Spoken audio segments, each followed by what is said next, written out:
Hi guys, in today's video I'm going to be talking about how I navigate relationships with my adopted children's biological family. I think this is a really personal topic and everyone has their own opinions on what is best for their child and what is best for their family and the relationship that they have or they do not have with the biological parents of the children that they adopted. So this is not a video that I did research on and took notes of things I wanted to talk about. I really wanted this to be personal and from the heart. I will be sharing a little bit of my personal story. I do have some siblings, so we do have 3 different families, biological families that we've kind of navigated relationships with. So we're going to be talking a little bit about that and personally what I believe in and what I feel like would be a best scenario on how to navigate it and how to either build or to kind of put in place a healthy relationship or game plan when you adopt children. So first of all, I adopted my children through foster care, so it's a completely different scenario than adopting internationally. I wish that I could have someone, an adoptive parent or someone in that field to talk with me on this video to get that perspective, but for now we're just going to focus on foster care adoptions. So by default, foster care adoptions are automatically closed. It is the adoptive parent's choice to have that relationship or keep that relationship. Depending on the situation and the mindset of the biological family, sometimes the judge or the social worker will encourage, to make a plan, to keep in contact or kind of facilitate that a little bit. But for me, I think that having some type of connection, whatever it may be, with the biological family or the biological mother or parents is extremely important. Being an adopted child alone, it comes with many layers of issues that they're going to have to deal with later in life and being confused and wanting to know where they come from and their identity. That being said, I personally took the approach of trying to gather as much information as I could and to try to make a connection with biological family members as much as I can, just to have on hand. Some of them we have ongoing relationships and we talk every week or two, and some of them we don't have as much as a relationship as I would like. And it's not because we chose not to, it's just because I don't think they're ready for it or they have not put in as much effort as I have to create that relationship. So without getting into too much personal detail, I want you to know that every situation is completely different. What I really want to get across to you guys is that having some type of connection is crucial to a child, especially in those teenage years and growing up. It's super important to have some type of a connection or to have information or contact information from when your child asks for it or needs it later on. We all remember going through school and doing autobiographies and learning about our culture and about our families and where they came from. And, unfortunately, I won't be able to give all that information. I've done my research and I have as much information as I can. It'd be cool if they can call up their biological parent or someone in the family or a grandparent or a cousin or a sibling and just to ask them a little bit more information. And I think that is just such an important piece to be able to call on someone and ask those questions personally and not just hear it from their adoptive parent. So that being said, I think it's really, really important that you gather as many connections as much as possible before they're adopted so that you can kind of answer those questions and have those connections available to your child. When we adopted through foster care, I was very fortunate. One of the Hownies actually gave me a lot of information, all of the court documents and as much as information that they've learned during the whole process they gave to me. And that is just my child's Bible. I cannot wait to be able to share some of those things with them as they ask when they're older. And I really feel for those people that don't have a lot of information on the biological family and they don't have those connections, and that makes me really sad. So I just really wanted my child to have as many connections as possible.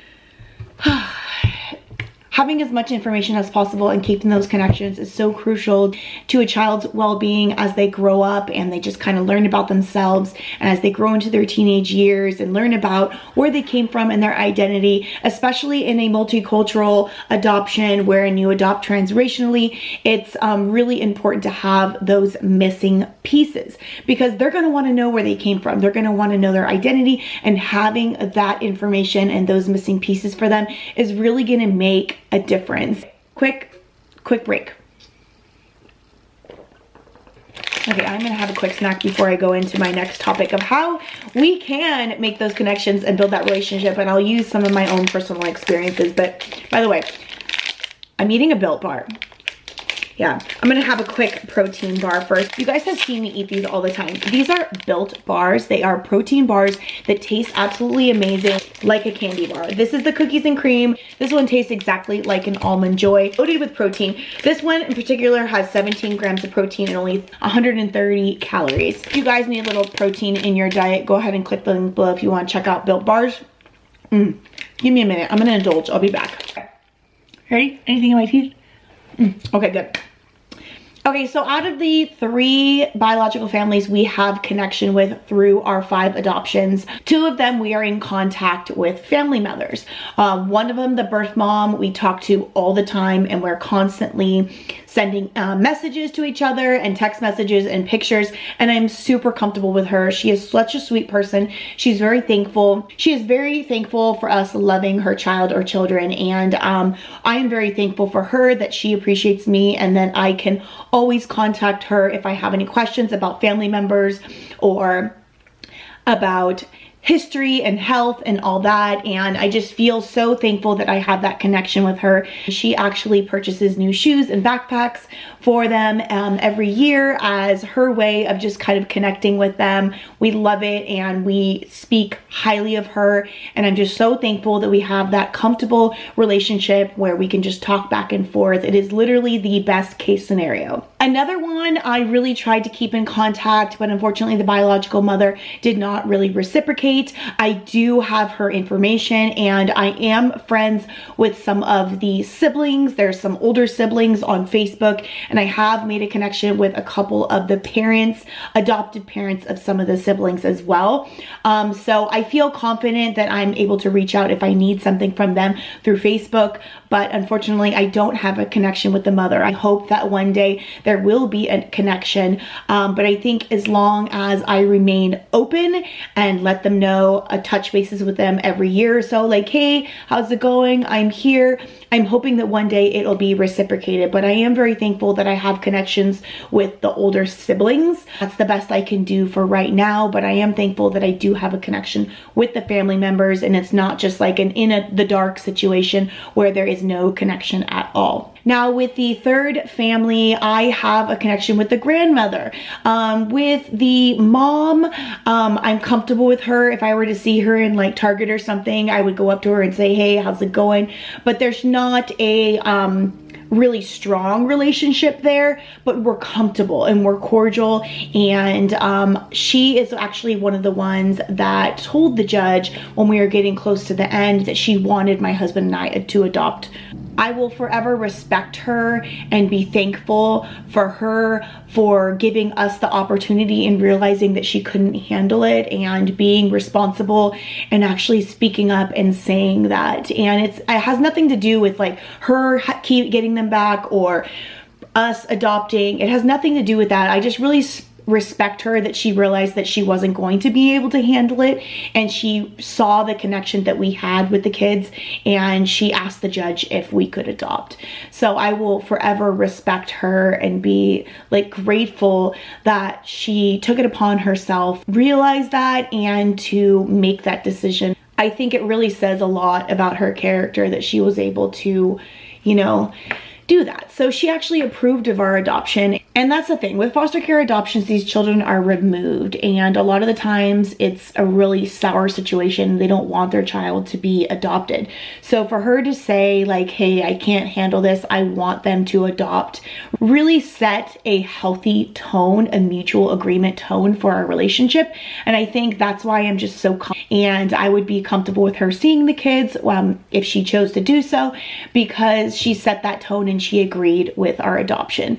And I think that's also really special because it was a transracial adoption, and she is a Black woman, and I'm I'm a white woman and my husband's a Filipino man, and for her to have that respect and actually like kind of like choose us in a way really helped our relationship. So that being said, I navigated that relationship going forward with just being open and always letting her know if my phone number changed and if I was moving. So to keep that relationship open and let her know my doors are open. If she ever wanted to reach out with me and ask how the kids are going, I would totally be there and willing to share what's going on in our lives. I have seen many times like foster parents that are getting close to adoption, speaking to the biological parents saying like, you know, we want you in their lives and we want to keep a connection and all that. And I just really want you guys to be, if you're in that situation, to be really cautious about what you say and how you speak, and not promises that you're not willing to commit, because that is like life shattering and heartbreaking for a biological parent to, you know, be getting close to losing their child, and for the adoptive parent to say like, hey, we're going to keep a relationship, you know, you're always going to be in their lives, you know, and then have you not do that is like life shattering and devastating. So it's really important to be honest, be realistic. Do not make any promises that you cannot keep. You just never know how a person is going to react, you know, after the adoption, after you adopt the child. Like they may, you know, be very angry. They may go through all the stages of loss. And then if you promised a relationship and they're acting a certain way that's not healthy for the child, you know, that is devastating and it's really going to damage your relationship. So how I've really approached things after learning after my 3 adoptions is, you know, be supportive, like, and say, this is what I personally did, say, hey, I will always keep a connection with you, because I will, regardless of how they behave or how they act or how angry they are or how devastating it is to their world. I knew that I could make a commitment to them, that I was willing to keep a relationship. I will always keep a relationship with you. I will always tell you my phone number so you can reach out to me. And I think that was just really comforting, but that was something that I was comfortable to committing to. It's really devastating to have a child be adopted and just like not know where they are, or have no connection whatsoever. And I knew this was going to be beneficial for my children as well as the birth family. So that's what I was willing to commit to. And I just really encourage you guys to not overcommit and extend yourselves to kind of like sway them into being okay with you adopting their child. I think that's really wrong, and we should be really careful not to do that. So I really hope that this video helped you in navigating how you can commit and not overcommit to a relationship with the biological family. If you guys have any suggestions or if you have any questions, feel free to leave them down below in the comment section. I would love to connect with you guys on a more personal basis if you have any questions or want to keep up with our family on Instagram. I post more on a personal basis of our day-to-day lives over there. So I encourage you to follow me over on Instagram. And thank you guys so much. Thank you for stopping by and learning and growing with me. I truly believe that alone we survive and together we thrive. And it's really great that we can build a community to help support each other along this roller coaster of emotions journey called foster care and adoption. So thank you guys for coming, and I will see you in the next one. Bye guys.